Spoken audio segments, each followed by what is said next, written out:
On number 12, it says, for a certain type of tree, the diameter d in feet depends on the tree's age, t in years, according to the logistic growth model, and then they give a function there.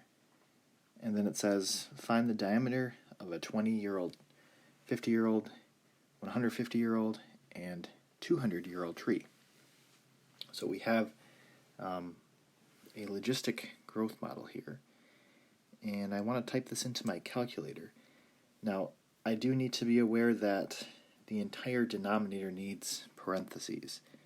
So this will be 6 divided by parentheses 1 plus 0.9, and that'll be e raised to the parentheses negative 0.1 x, and then close parentheses, close parentheses.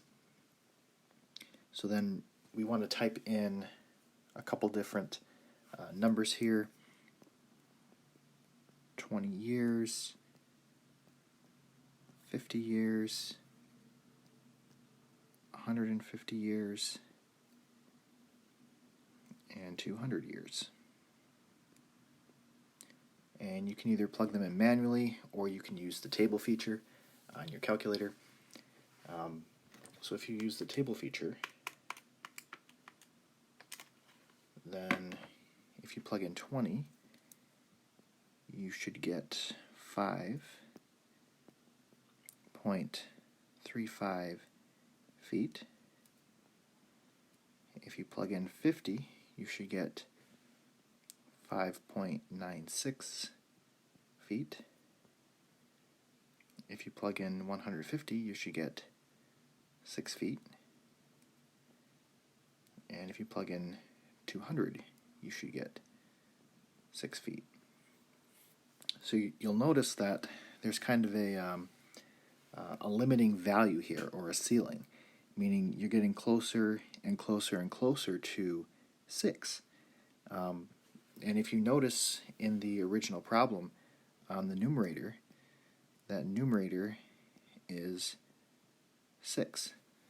So that will be the maximum value. Now, with these types of functions, these are called logistic. And they involve the e. So, again, this question only wanted to know these answers here, but really what's going on is it's a logistic function.